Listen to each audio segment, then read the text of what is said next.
morning from NEPA Garden Blooms. Here we are at the ditch garden, and I thought I'd share this picture with you, this video with you, because the catmint is looking very lush and it's almost time for it to be sheared back. There is a lot of pollinator activity in here, and we also have the yarrow is starting to bloom. This is the apricot of, I think it's Firefly Peach Yarrow, and it just looks gorgeous with the Walker's Low catmint. It looks so beautiful with the sunlight shining through the leaves and through the flowers.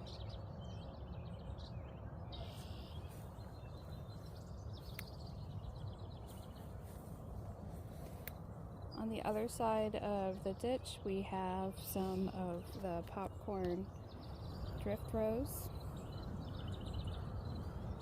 as well as some salvia that needs to be sheared back a little bit here, and it'll have another flush of blooms.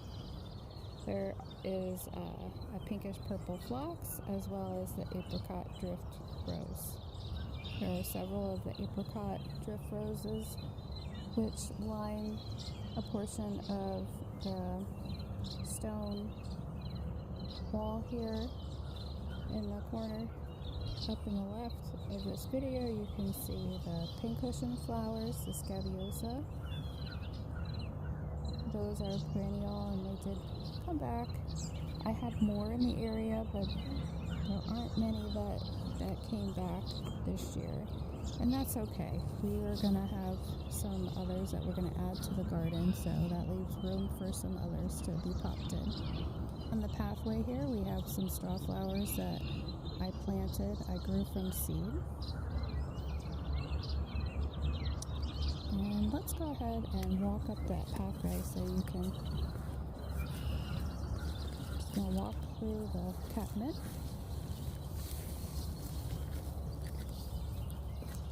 So at the pathway, you can see I did do some weeding here. I did cut back some of the grass that is peeking through. But in this ditch area, what I did was I added, little by little, I added sedum. There are various types of sedum in here. I did get some that were in like a sedum tile at one point. And what I did was I picked pieces apart and I just kind of scattered it through the ditch area. And you can see it's growing. It's very prolific right through here. And some of the sedum is actually starting to bloom. There's a nice pretty yellow color. I picked some John Creech sedum and, like I said, some sedum tile. And here's some pretty purple that's starting to bloom. Sedum is one of those that is just awesome to have because you don't need to add water to it very often at all. It pretty much takes it from the air, and what's nice is you can take a piece of this sedum like that, just take a piece off and you can put it wherever you want it to grow. And for the most part, if it's near the soil, it's going to root in. And that's how I dealt with this weed suppression in this ditch area. Now you can see some of the grass is still peeking through, and I go through and I hand pick some of it, and some of it, you know, I use the weed whacker and cut it down so that the sedum can take over.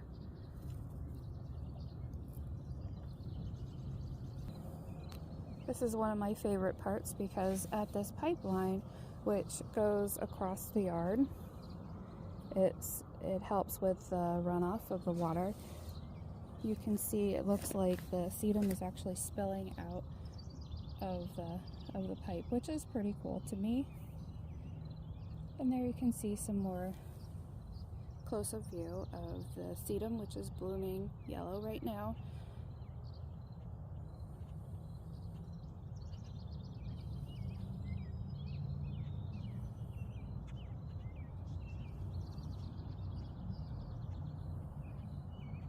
It's a close-up of the apricot drift rose. This one is able to flush back on its own. It doesn't need to have deadheading. It just, the petals fall to the ground and new growth comes through. There's a winter creeper that I have. It's yellow and green. Some more of the veronica. Phlox. More veronica. And then one of my new favorites that has some blooms yet is this rock cress. It's one of the earlier bloomers in our area, and I have some growing in the greenhouse that I started from seed, so I am excited to add to this particular area. We did have a lot of creeping phlox here, but as you can see, we have some critters that have moved in, and they have decimated a lot of the phlox. There are voles that have made their home here. So I have to keep that in mind when I am filling in some of these missing areas, missing pieces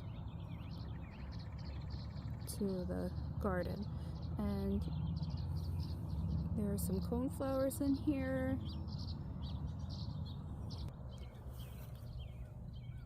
I would like to keep the sedum more towards the area of the actual ditch, and in the higher level areas up here, I decided that I'd like to try the creeping veronica. So last night I planted several of these veronica tidal pole. I have one over here, there, and they're all roughly a couple feet apart. So it's my goal for it to fill in and help with a lot of this grass that's coming through. The crabgrass is really a problem in this area. So hopefully this will form a nice mat and it'll help to keep the weeds down. Right next to me I have the James L. Austin rose.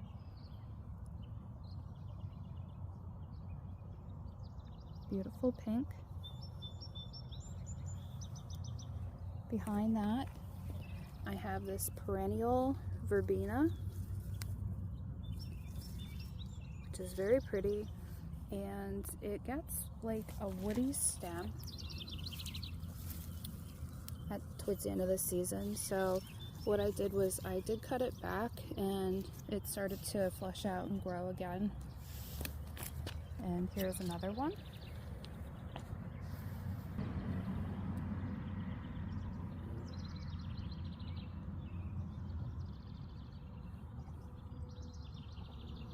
I just love the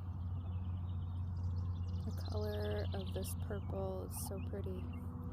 Next to the verbena, I have another rose, and this one is the Darcy Bustle, and this one is a really pretty reddish pink color. Beautiful full blooms.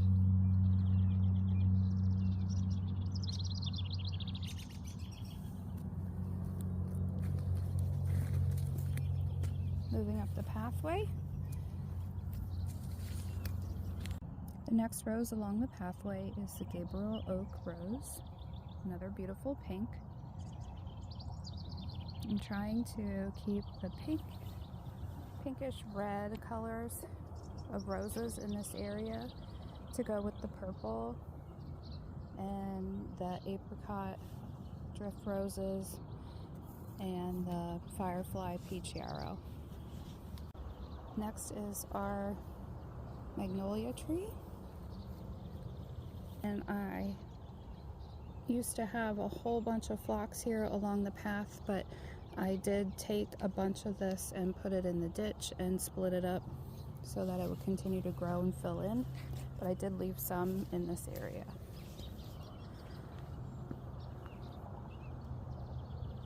I don't know if you can see, but here we have some of the echinacea purpurea, the purple coneflower, which I grew from seed, and we have a lot of those in the greenhouse. So I think this is going to be beautiful to have along the driveway. These echinacea purpurea right here are ones that I scattered in the early springtime. I just scattered seeds with hopes that some would take and fill in this area, and lo and behold, they did. So I'm excited to see how this looks when it fills in. I think it will be beautiful. So here is the edge of our driveway, and you can see I have a nice row of echinacea that's filling in along the driveway with some more scattered behind it. Here's our lone zinnia, which is a giant purple. Cannot wait till that fills in this whole area, and that will help to keep the weeds down as well.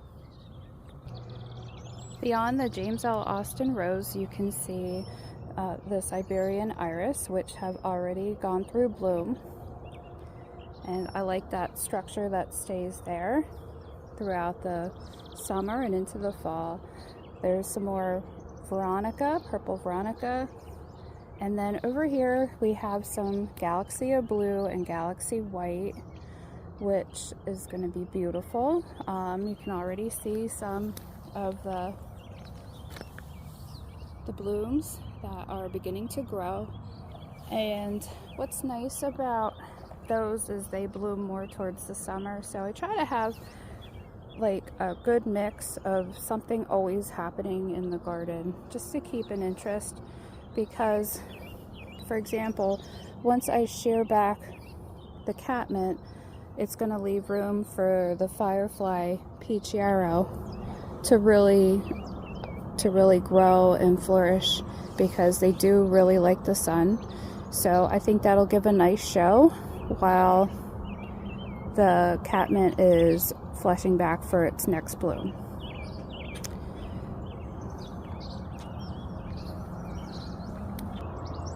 So you can see I have dark yellow, and there's also a pale yellow mixed in there of daylilies, which I just transplanted from a friend's garden.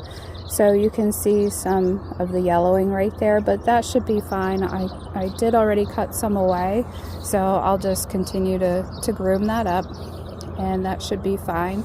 I also have some, I believe it's storm shelter daylilies mixed in there, just to give you some perspective.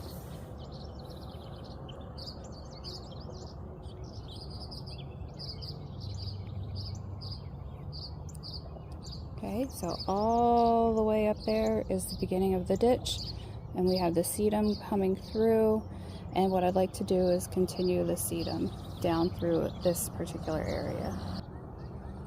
So in this area I would also like to keep adding the catmint. I already took some pieces of catmint and I planted it every so often to continue that wall of beautiful catmint.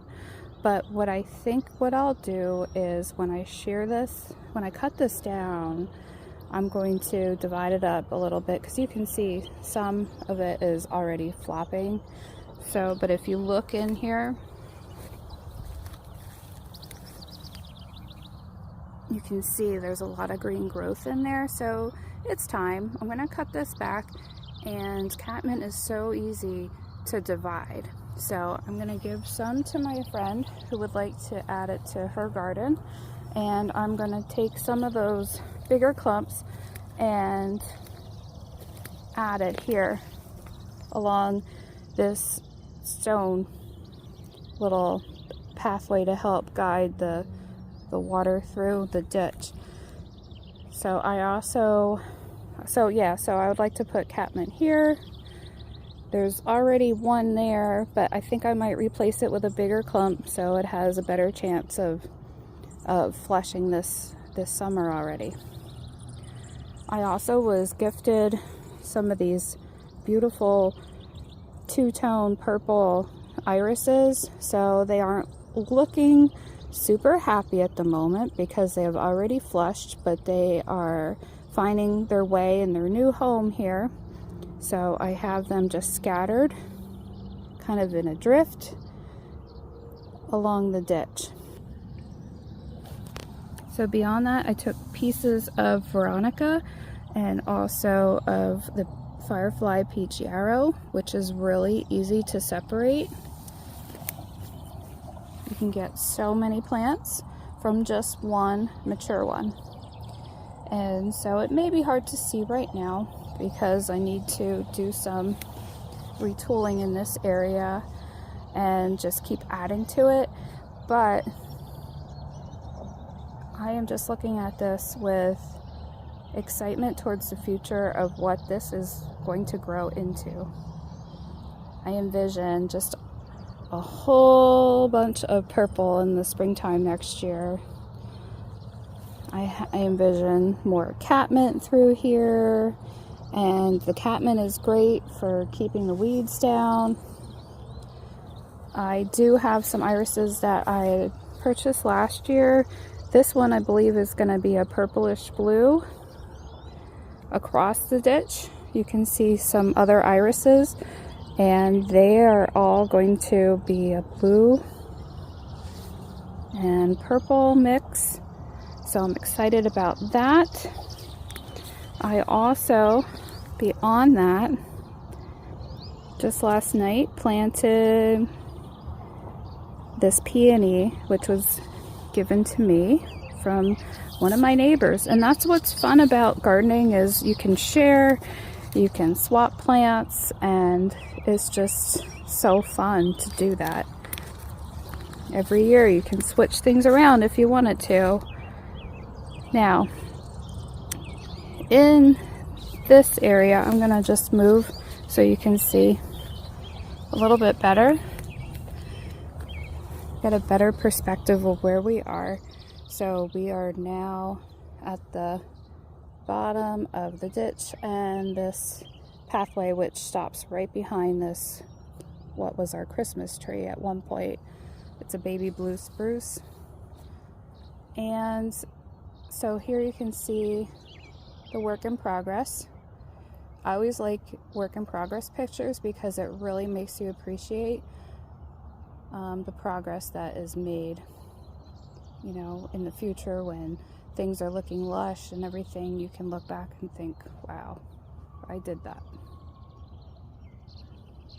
There is going to be a lot of exciting things happening in the next couple months, and especially at the beginning of the season next year, because I cannot wait to see all those irises in bloom along with the catmint. I think it'll be gorgeous. Now, in this area, I have a new rose this year, and it's just showing me its first bloom. The leaves look so green and lush. It's so beautiful. This one's All Dressed Up, it's called. Really, really full and pretty pink rose. In this area, you're going to see a lot of the daffodils. It was the Queen's Day daffodils that are dying back now. I did leave them go so that they could absorb a lot of the sun's energy into the bulbs. So it does look, you know, kind of a mess at the moment. But my goal last year was to plant this Tuscan Gold sunflower, it's like a sunflower in this area. The Tuscan gold, it's so pretty. So I have it scattered where in the areas of where the daffodils were, because I thought once the spring daffodils are gone, and they had provided a beautiful yellow color in this area, I thought, why not continue the yellow and plant this Tuscan sun gold flower. So pretty, and it will get tall and full, and it's gonna look gorgeous here. We also have some white cone flowers in a drift. There's another one right here, and then over here. And beyond that, I have white wand veronicas right there. So there are 4 of them. And so that is our ditch area. So I cannot wait to show you the progress of all these things that are happening in this area. So we have, like I said before, we have the straw flowers, which so far the critters have left alone, and they're looking very happy, happier than they were in their pots in the greenhouse. They could not wait to get into the sunlight in the ground and grab all the nutrients from our area and just spread their roots and grow.